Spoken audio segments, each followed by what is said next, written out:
दोस्तों आज की यह वीडियो आपकी जिंदगी के लिए सच में बहुत ही खास, बहुत ही महत्वपूर्ण और एक तरह से चेतावनी भरी भी है। दोस्तों कल्पना कीजिए कि आपके घर के दरवाजे पर खुद देवों के देव महादेव जी पधार रहे हैं। आपके जीवन में खुशियां, सुकून और समृद्धि लाने के लिए वे खुद आ रहे हैं। लेकिन दोस्तों अगर आपने इसमें थोड़ी सी भी लापरवाही की, एक छोटी सी गलती कर दी या अपनी श्रद्धा में कमी आने दी तो शायद यह महान खुशखबरी आपके हाथ से फिसल जाए और आपके जिंदगी में नए मुश्किलें, नए संकट गहरा कर सके। इसलिए आज की इस वीडियो को आप पूरा ध्यान से देखिए, समझिए और अपने जीवन में उतारिए, क्योंकि इसमें आपकी जिंदगी को हमेशा के लिए बदल देने की ताकत है। दोस्तों जी हाँ, 10 जून के बाद साक्षात भोलेनाथ आपके घर आने वाले हैं। यह कोई छोटी मोटी बात नहीं, कोई मामूली योग नहीं। यह है गुरु का कर्क राशि में उच्च का गोचर जो 2 जून 2026 को शुरू हो चुका है और अब 10 जून के बाद अपनी पूरी शक्ति और प्रभाव के साथ आपके जीवन में काम करने लगा है। साथ ही 8 जून को शुक्र भी कर्क राशि में प्रवेश कर चुके हैं, यानी उच्च का गुरु और शुक्र दोनों एक साथ कर्क राशि में विराजमान है। दोस्तों यह योग बहुत दुर्लभ है और बहुत शक्तिशाली। गुरु जब अपने उच्च राशि में होता है तो वह ज्ञान वृद्धि, पारिवारिक सुख और आध्यात्मिक उन्नति का द्वार खोलता है। शुक्र जब कर्क में आता है तो वह प्रेम, रोमांस, धन, वैभव और घरेलू सुख को बढ़ाता है। जब यह दोनों बड़े शुभ ग्रह एक साथ एक ही राशि में मजबूत स्थिति में बैठ जाते हैं तो जीवन में बड़े बड़े बदलाव आ सकते हैं। दोस्तों अब समझिए कि यह योग क्यों इतना खास है। गुरु को हम जीवन का गुरु मानते हैं, जो हमें सही राह दिखाता है, अज्ञान दूर करता है और लंबे समय के सुख देता है। जब वह कर्क राशि में उच्च होता है तो उसकी कृपा कई गुना बढ़ जाती है। कर्क राशि माता, परिवार, भावनाओं और घर से जुड़ी हुई है, इसलिए यह योग घर परिवार को मजबूत करता है, माता पिता के सुख को बढ़ाता है और भावनात्मक शांति लाता है। शुक्र प्रेम, पत्नी, विलासिता और धन का कारक है। जब वह भी कर्क में आकर गुरु के साथ जुड़ता है तो घर में प्यार, मोहब्बत बढ़ती, आर्थिक स्थिति सुधरती और जीवन में आराम और सुकून आता है।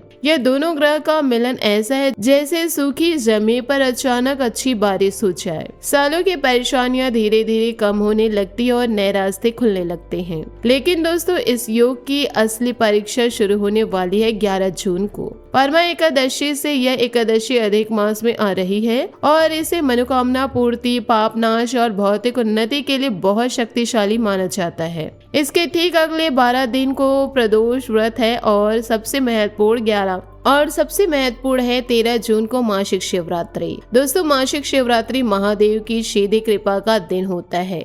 इस दिन जो भी सच्चे मन से भोलेनाथ की आराधना करते हैं उनसे जीवन में बड़े बड़े चमत्कार हो सकते हैं। 11 से 13 जून के ये 3 दिन बहुत संवेदनशील और शक्तिशाली है। इन दिनों में आपकी श्रद्धा, आपके कर्म और आपके व्यवहार पर सब कुछ निर्भर करेगा। दोस्तों अब बात करते हैं कि महादेव क्यों आपके घर आ रहे हैं। क्योंकि आपने सालों से सच्चाई का रास्ता चुना है, आपने कभी जानबूझकर बुरे कर्म नहीं किए, आपने हमेशा दूसरों को सही राह दिखाई, आपने धैर्य और समझदारी से अपने जीवन की हर चुनौती का सामना किया। आपकी यही श्रद्धा, यही सच्चाई और यही धैर्य अब भोलेनाथ को आपके दरवाजे पर ला रही है। महादेव सभी के घर नहीं आते, वे केवल उन्हीं के घर जाते हैं जो उनकी भक्ति में लीन रहते हैं, जो जीवन में झूठी और बुराई का सहारा कभी नहीं लेते। अगर आपने सालों तक ईमानदारी से जिया है, दूसरों की मदद की है, धैर्य रखा है, तो अब समय आ गया है कि महादेव आपकी मेहनत और श्रद्धा का फल देंगे।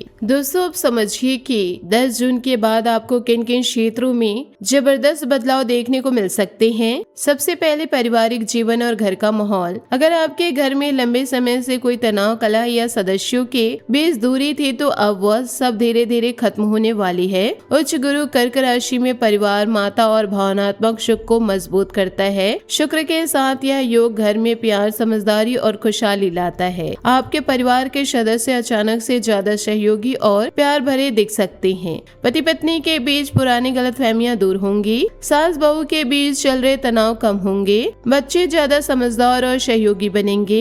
बच्चों की तरफ से कोई बड़ी खुशखबरी आ सकती है, जैसे नौकरी लगना, परीक्षा में अच्छा रिजल्ट या विवाह संबंधी शुभ समाचार। घर का वातावरण पहले जैसा शांत, सकारात्मक और प्यार भरा हो सकता है, लेकिन सावधानी यह रखें कि 11 से 13 जून के बीच घर में किसी भी तरह का झगड़ा या नकारात्मक बात न करें। एक छोटी सी नोकझोंक भी इस दिव्य ऊर्जा को प्रभावित कर सकती है, इसलिए इन दिनों घर में शांति बनाए रखें, मीठा बोले और एक दूसरे का सम्मान करें। अब बात करते हैं आर्थिक स्थिति और धन लाभ की। दोस्तों, जो लोग लंबे समय से आर्थिक तंगी, कर्ज या फंसे हुए पैसे से परेशान थे, उनके लिए यह समय बहुत शुभ है। गुरु का उच्च गोचर धन के नए स्रोत खोलता है और शुक्र विलासिता व आराम से जुड़े लाभ देता है। अगर आपने पहले कोई निवेश किया था तो अब उससे अच्छा रिटर्न मिलने की संभावनाएं हैं। फंसा हुआ पैसा अचानक हाथ में आ सकता है, कोई पुराना कर्ज चुकता हो सकता है या कोई मदद मिल सकता है। बिजनेस में लंबे समय से चल रही मंदी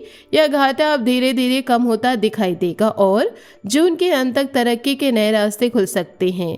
नौकरी पेशा लोगों को प्रमोशन, ट्रांसफर या नई जिम्मेदारी मिलने के योग बन रहे हैं, लेकिन दोस्तों इस दौरान लालच में आकर कोई नया बड़ा जोखिम न ले। शेयर बाजार या किसी बड़े निवेश में जल्दबाजी न करें।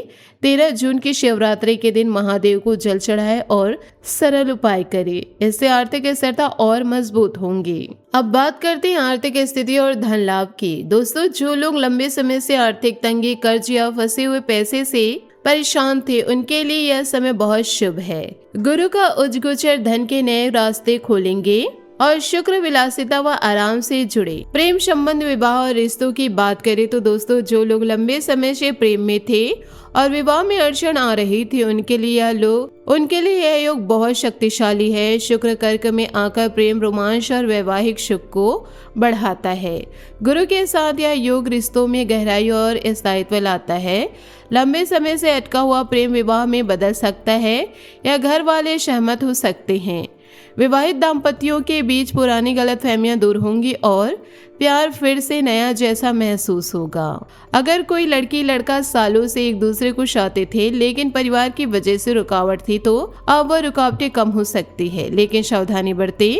इन तिथियों पर किसी से झूठ न बोले, किसी का दिल न दुखाए। महादेव रिश्तों की रक्षा करते हैं, लेकिन बेवफाई या झूठे को बिल्कुल बर्दाश्त नहीं करते। स्वास्थ्य और शारीरिक स्थिति की बात करें तो दोस्तों, आपका स्वास्थ्य अब पहले से बेहतर होता दिखेगा। पुरानी बीमारियां धीरे धीरे नियंत्रण में आएंगी। जो लंबे समय से कमजोर, थकान या किसी पुरानी बीमारी से जूझ रहे थे, उन्हें राहत मिलने के आसार हैं, लेकिन एक महत्वपूर्ण सावधानी, बाहर का तला भुना या भारी भोजन बिल्कुल कम करें। खान पान खासकर 11 से 15 जून के बीच, क्योंकि यह समय ऊर्जा के स्तर पर संवेदनशील है। नियमित रूप से महादेव का नाम जपे, सुबह जल्दी उठकर स्नान करे और शांत रहे। इससे स्वास्थ्य संबंधी चमत्कार भी हो सकते हैं। नौकरी, बिजनेस और विद्यार्थियों के लिए भी यह समय बहुत अच्छा है। नौकरी पेशा लोगों को प्रमोशन या नई जिम्मेदारी मिलने के योग बन रहे हैं। बिजनेस में पुरानी रुकावटें दूर होंगी और नए ग्राहक ऑर्डर आ सकते हैं। विद्यार्थी के लिए समय बहुत शुभ है, एकाग्रता बढ़ेगी, परीक्षा या प्रतियोगिता में अच्छा प्रदर्शन हो सकता है। गुरु की कृपा से ज्ञान और बुद्धि दोनों तेज होंगे। जो लोग नौकरी की तलाश में थे, उन्हें अच्छी नौकरी मिलने की संभावनाएं हैं। दोस्तों, अब सबसे महत्वपूर्ण बात, आपको किन गलतियों से बचना है ताकि आप महासहयोग आपके लिए वरदान बने, ना कि पछतावा। सबसे पहले 11 जून परमा एकादशी और 13 जून मासिक शिवरात्रि पर किसी भी तरह का नकारात्मक कर्म ना करें। झूठ बोलना, किसी को धोखा देना, घर में लड़ाई झगड़ा, अपशब्द बोलना, यह सब इस दिव्य ऊर्जा को नष्ट कर सकते हैं। बाहर का खाना, मांस मदिरा का सेवन बिल्कुल न करें। अगर संभव हो तो 13 जून को महादेव का अभिषेक करे या कम से कम जल चढ़ाए और ओम नमः शिवाय का जाप करे। अपनी श्रद्धा में कोई भी कमी न आने दे, क्योंकि महादेव बहुत जल्दी प्रसन्न भी होते हैं और बहुत जल्दी नाराज भी हो जाते हैं। अगर आपने इन दिनों कोई गलती की तो शायद सालों तक इंतजार करने के बाद भी हाथ कुछ ना लगेगा। इसलिए इन 3 दिनों को आप बहुत पवित्र और सतर्कता से बिताएं। दोस्तों, यह समय आपके जीवन का टर्निंग पॉइंट बन सकता है। जून 2026 का यह महासंयोग उच्च गुरु शुक्र कर्क राशि में परमा एकादशी महाशिवरात्रि ऐसा दुर्लभ संयोग है जो शायद अगले 12 साल में दोबारा न आए। इसलिए दोस्तों इस अवसर को हाथ से न जाने दे। अगर आप सच्चे मन से भगवान भोलेनाथ की भक्ति करते हैं, सच्चाई का साथ नहीं छोड़ते और इन पवित्र तिथियों का सम्मान करते हैं तो आपके घर में खुशियां उल्टे पांव दौड़ती हुई आएंगी। आपके सालों के इंतज़ार खत्म होंगे, आपके सपने साकार होंगे। जो लोग सालों से परेशान थे उन्हें राहत मिलेगी, जो लोग उम्मीद खो चुके थे उन्हें नई उम्मीद मिलेंगी। दोस्तों आज की यह वीडियो आप सभी के लिए बहुत खास है। इसे पूरा देखें, समझें और अपने जीवन में उतारें। अब इस वीडियो को लाइक ज़रूर करें, शेयर करें उन दोस्तों के साथ जो भोलेनाथ के सच्चे भक्त हैं। कमेंट बॉक्स में मन और श्रद्धा से लिखिए जय भोलेनाथ, हर हर महादेव, ओम नमः शिवाय। जितने ज़्यादा लोग इस वीडियो को देखेंगे और शेयर करेंगे उतने ज़्यादा शुभ ऊर्जा फैलेगी। चैनल को सब्सक्राइब करना ना भूलें ताकि ऐसे ही महत्वपूर्ण और चेतावनी भरे वीडियो आप तक पहुंच सके। दोस्तों याद रखिए कि महादेव किसी से कुछ नहीं मांगते, बस आपकी सच्ची श्रद्धा और अच्छे कर्म चाहते हैं। अगर आपने सालों तक धैर्य रखा तो अब समय आ गया है कि आपको उसका फल मिले। 10 जून के बाद से लेकर 13 जून तक के ये दिन आपके जीवन को हमेशा के लिए बदल सकते हैं, इसलिए इन दिनों को बहुत सावधानी और भक्ति से बिताएं। घर में शांति रहे, मीठा बोले, किसी का दिल न दुखाए और महादेव का नाम जपते रहे। आपकी हर मनोकामनाएं जल्दी पूरी हो। महादेव आपकी रक्षा करे, आपके घर में सुख शांति और समृद्धि बनी रहे। जय भोलेनाथ।